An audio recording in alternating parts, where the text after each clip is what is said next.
My original video. So bad that even I disliked it. But you know what? I decided to make a remake of it. Version 2 of it. The first sucked. The second remake wasn't that great, but whatever. Let's cut to the chase. This is a remake of the original top 10 best romances in video games. I do hope you enjoy. Well, let's get started. See you there in number 10. I love you. Roxas and Xion from Kingdom Hearts. Xion is a replica created from Sora's Memories of Kairi, where Roxas is Sora's nobody. They both joined Organization 13 around the same time and developed a strong sense of friendship. Even so, some may say it's just a friendship, some may say it's more than that. Yes, Sora and Xion are cute, but I also like Xion and Roxas. I find their friendship very unique, as well as their love interest stuff. Now, I know some could argue that they're the same person, or they're like siblings, which I do disagree with full-heartedly that, well, they're not real. But anyway, unfortunately, they're not higher on the list. Well, as much as I like it, I can see it not. I can understand why. I can understand if you do not. But anyway. So that is why this is not higher on the list. But it does deserve at least a spot in my top romances in video games. Now.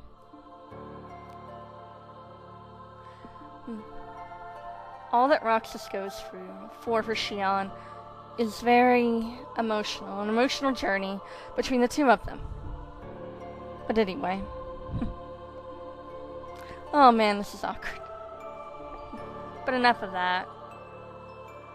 Even with a sad conclusion of Xion's departure, they still hold a closeness that even in death is apparent.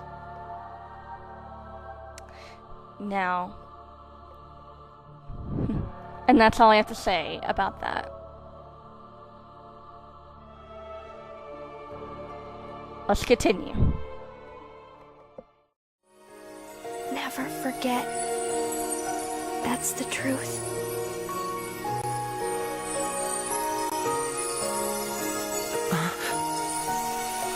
No. Xion. Who else will I have ice cream with?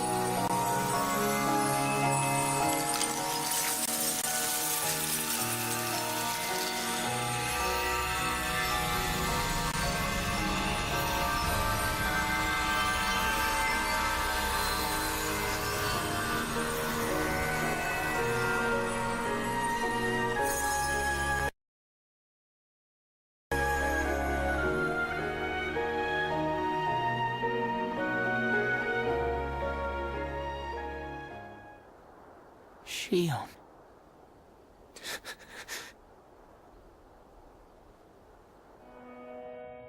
I love you. I know. As controversial as this pairing is between Corrin and Azura from Fire Emblem Fates. The reason why I ship them, I understand their relation, I understand their pairing, I understand everything. Azura is a girl, a dancer, if you will, with an interesting power to calm dragons, while Corrin is half dragon prince. Oh man. Ooh, I need to stop saying that, but their love is emotional and it's sweet, whether it be the love of lovers or the love of family.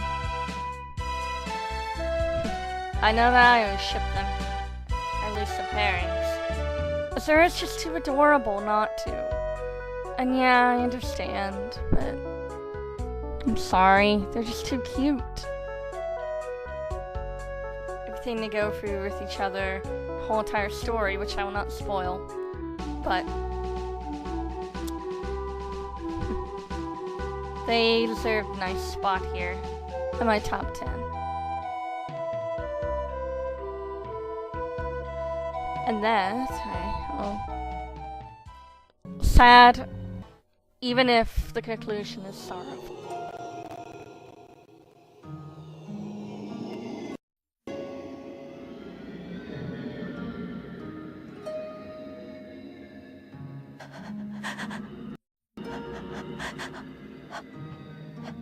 Can I see you?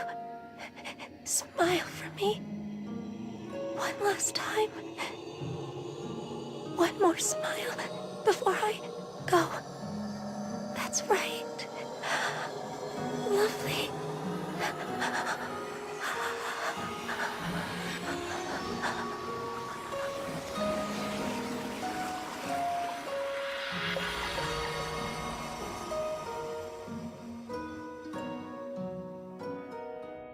I love you.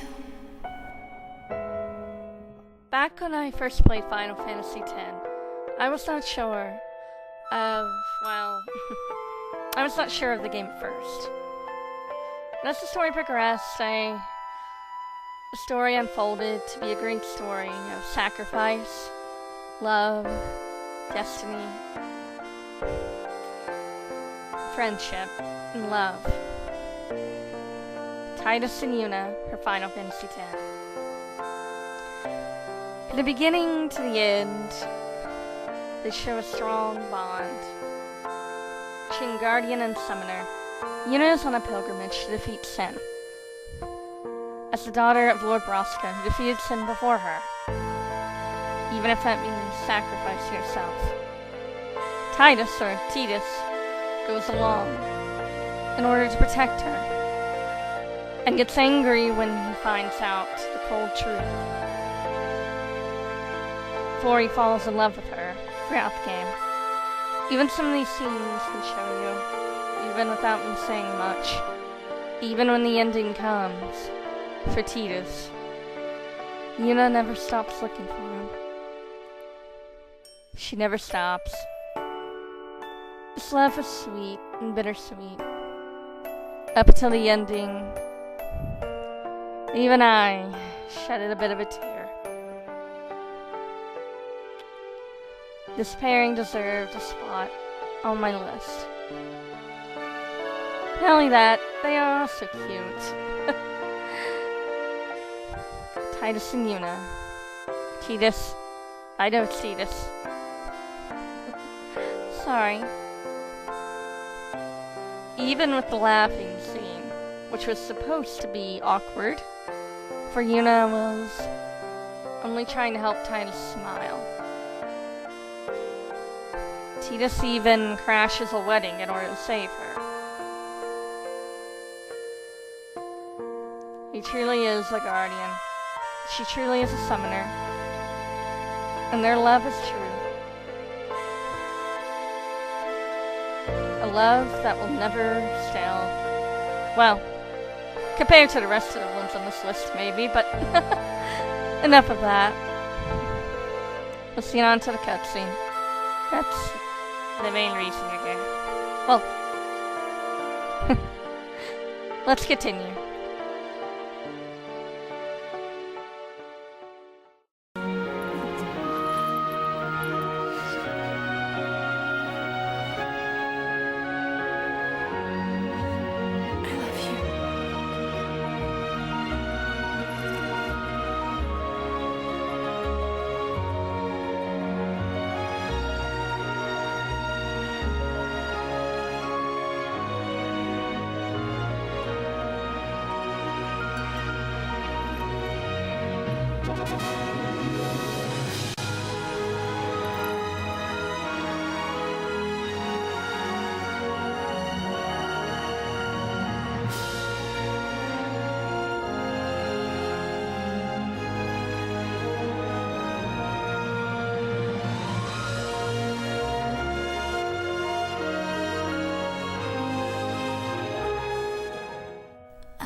love you.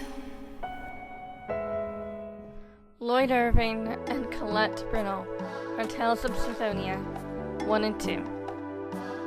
I played Symphonia 2, Dawn of the New World first. I know.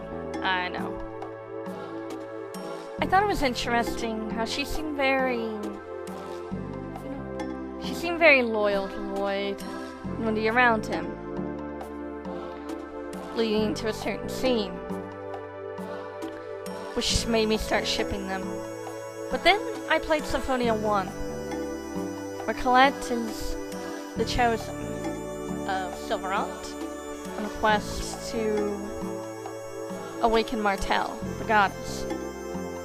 Throughout the journey, Lloyd cares for Colette and wants to protect her. They show a strong bond. There's even hints as to love from childhood between the two. Lloyd is unaware at first of her possible sacrifice. When he finds out, it's to protect her. These two just seem so cute here. I know of Sheena, I know of Rain, Saya. They're fine too, but... And I understand if you disagree, that's fine. But this is my own little silly opinion. They show so much together and want to be together throughout both games. Colette is a bit of a dim-witted airhead when it comes down to it. It shows a possible wiseness that she keeps quiet. She even feigns being alright in order not to worry everyone, including Lloyd, in the first game.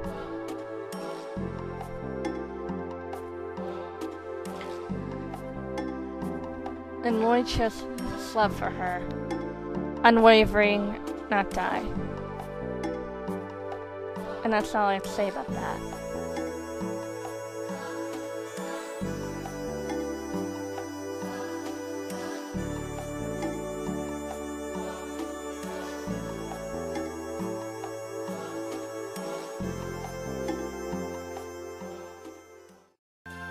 Thank you. It was so hard being without you.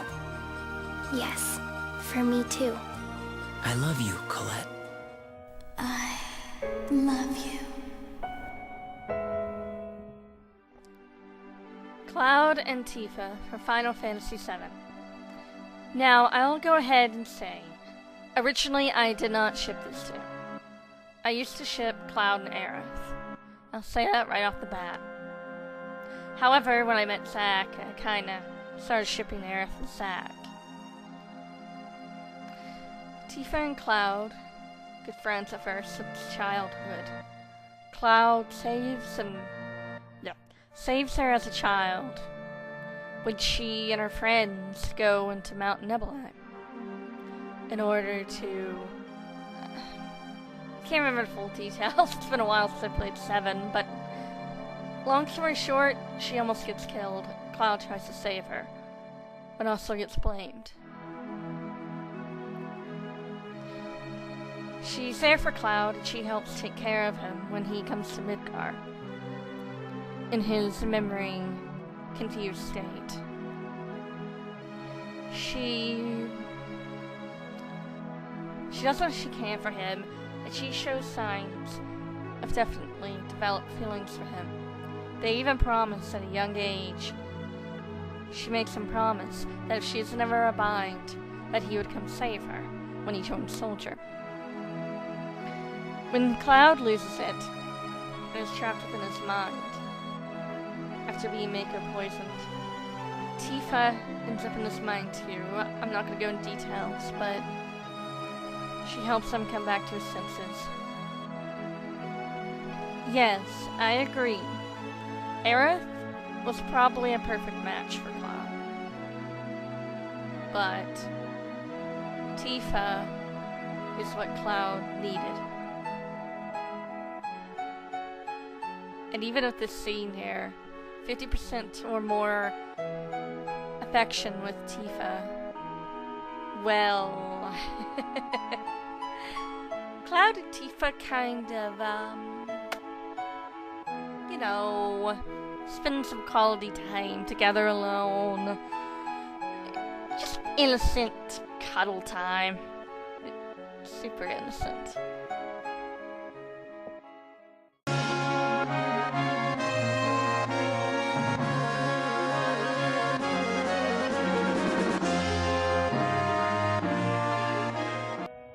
I love you.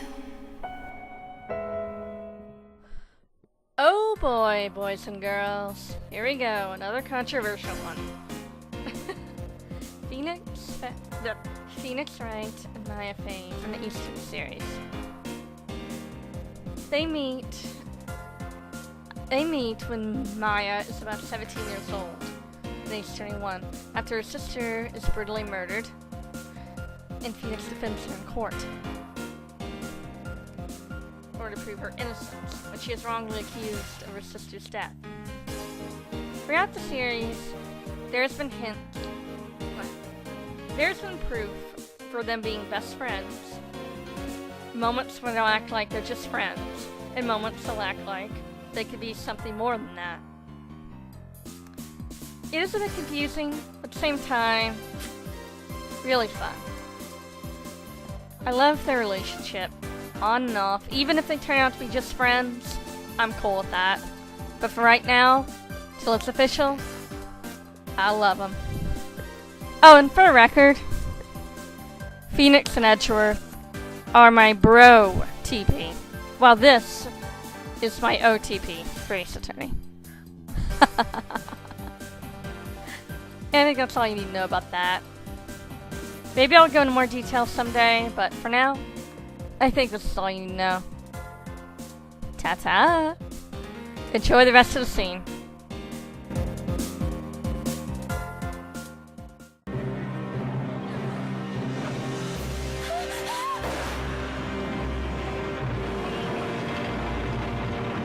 Stop! You've got to stop!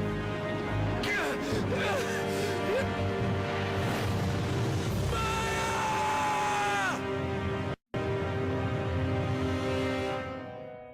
I love you.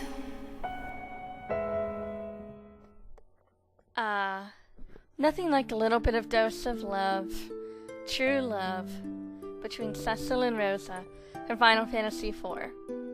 From the beginning, you are let to be known, blah blah, or basically told, that they are boyfriend-girlfriend. They start out that way, and even go all the way to the end. Love is pure as anything. Cecil is a dark knight, raised by the King of Baron, or once good King of Baron, until he is ordered to start hunting crystals, and then sent to the village of Mist in order to deliver a package. He rightfully questions His Majesty's orders.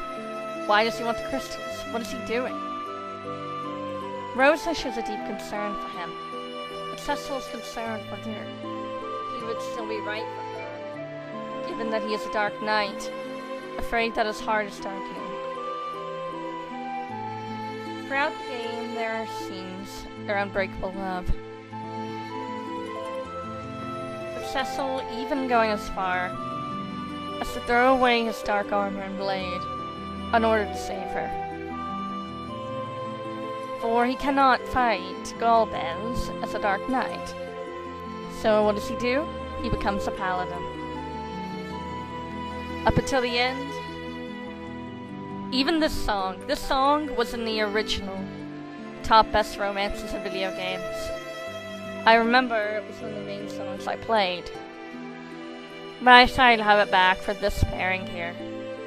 And it's much better and better quality. So, enjoy.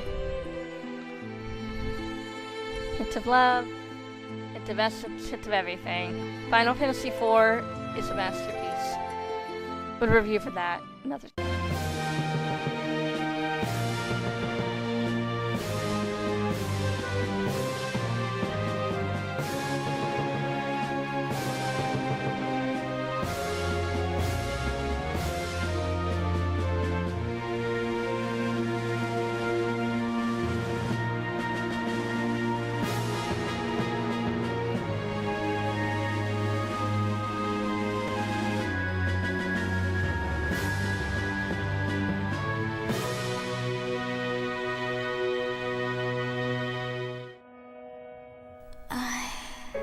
love you. This pairing here. Edgar and Tara from Final Fantasy VI. This pairing is a pairing that actually grew on me. I originally was not a fan of this pairing. I'll be honest. It's not that I didn't like it, I just had my head stuck on another pairing at the time. I was young, I was unwilling to accept facts, so I let that get in the way.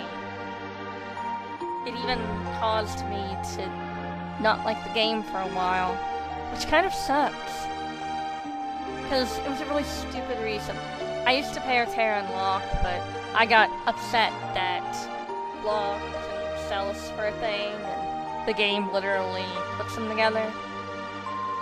So yeah, I let that cloud my judgment and make me not like the game much. Which years later I came back and realized how much I loved this game. My favorite Final Fantasy. And how stupid I was back then.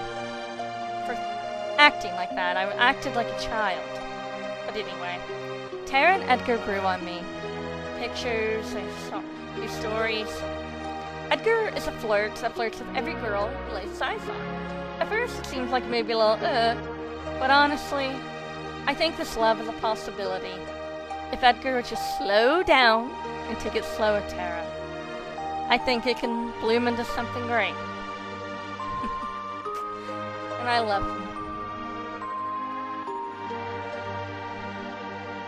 This pairing, I know some people like Tara and Setzer, but I like Tara and Edgar. They talk more in the game, they have more lines, they have more scenes together. And honestly, Tara deserves love. She deserves someone to be there for her, someone to love her, someone to, you know, just...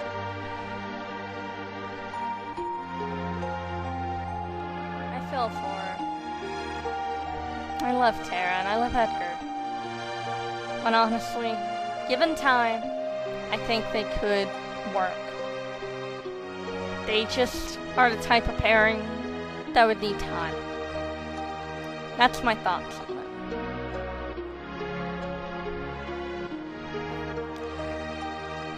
Final Fantasy VI is an emotional game. Game I love dearly.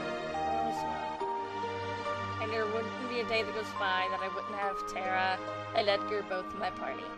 And this is actually gameplay by me, by the way. Like it really matters. Sorry. The scene is funny here about the whole magic. And of course those two need to stop swooning. But hey. It's gonna be. Edgar is a noble and kind man. Even shown in scenes that there's more to him than just flirtatious flirt. Just like Tara, there's more to her than, well, quiet. All that. I think that's enough.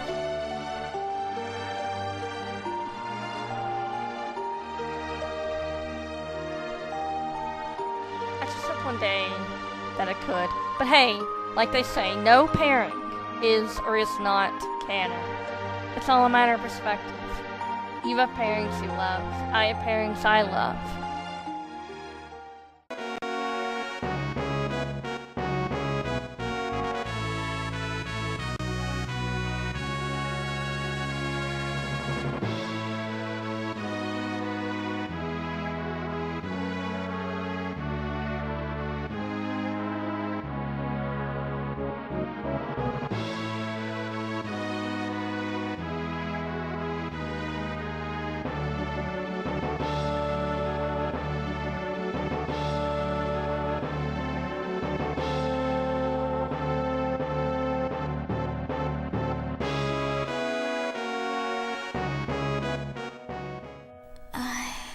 Love you.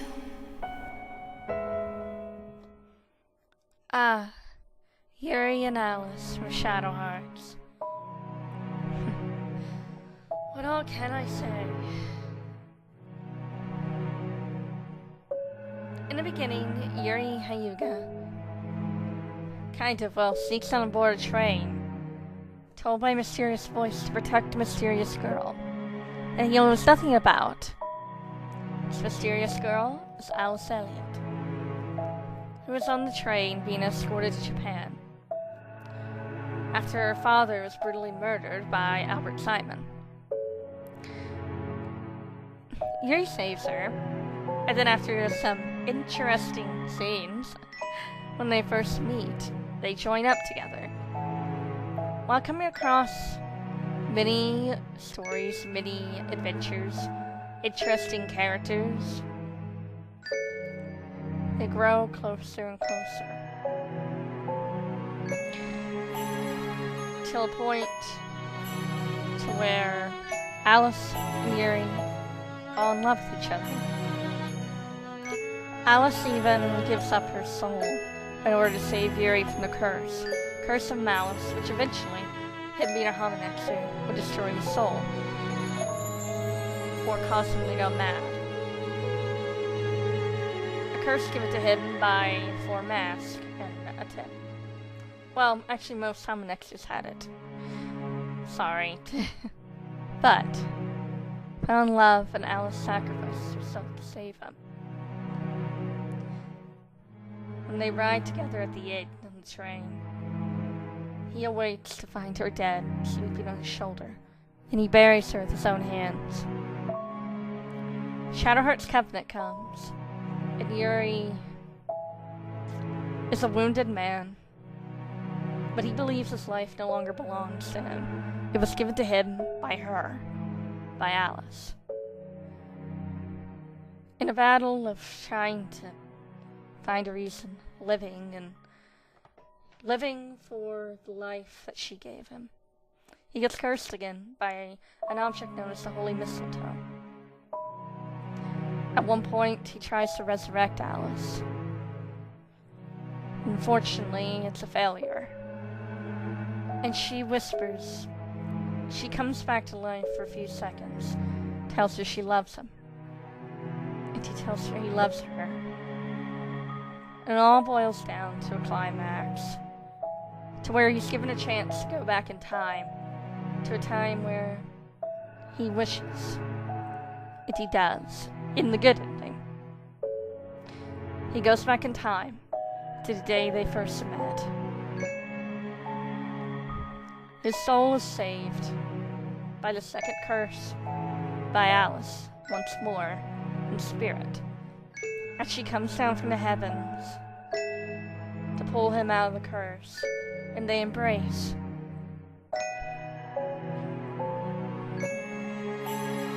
Love is a tragedy, yes, but it's also love. There's no way it would not have been my number 2. It's a wonderful love. All Yuri goes through for her, and what she goes through for him. It's a true love. Seems a bit real, honestly. I mean, of course there's fictional elements to it, but it doesn't matter. After all. Even if I ever made another list someday, these two would still be where they are. But what could be number 1? What could top Yuri and Alice? Well, I guess we're just going to find that out, aren't we? Here we go. Yuri and Alice. Getting Yuri and Alice. It's quite the pairing, I must say. Pairing that I'll never forget. Alice.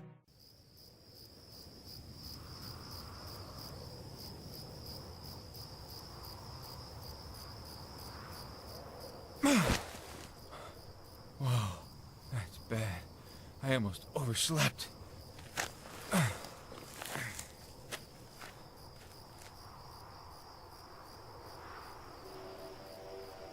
It'll be here soon.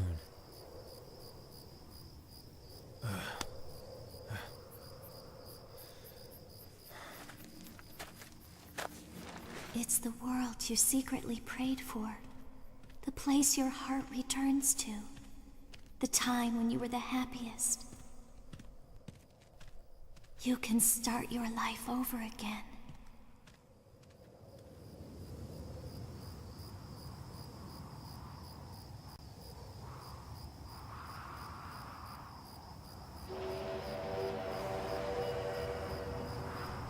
It's that train.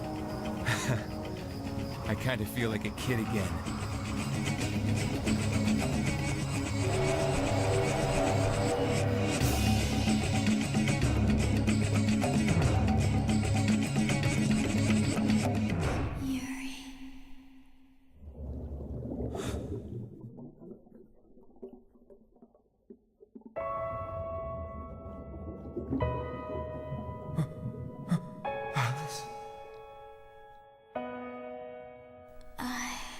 Love you. I love you too.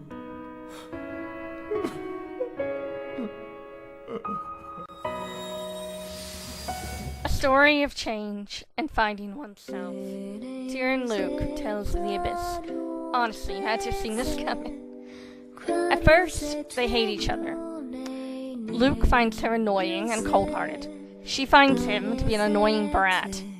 Over the course of the game, they're hinted at and they grow to love each other, slowly like a real relationship. It's a pairing worth falling in love with. My favorite of all time. I found myself falling in love with it as I played. This amazing story of change and finding oneself and their place. Luke grows up over the course of the game. And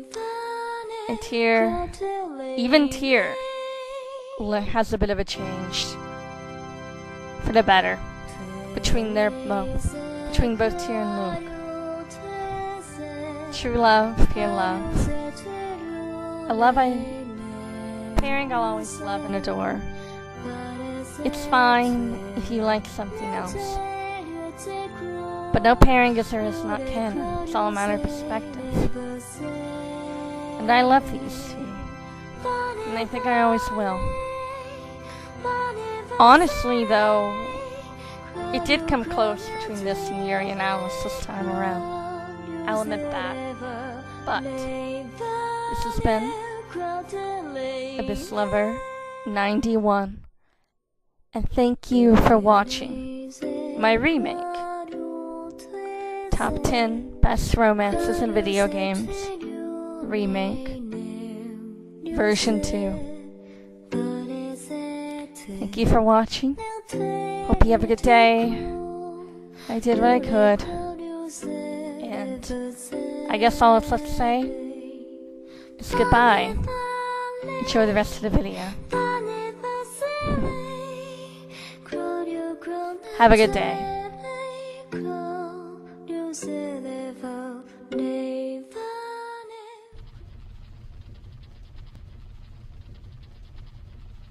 Come home! Tyr. You have to come home. You have to. I'll be waiting. Always. I will. I promise. I'll come home.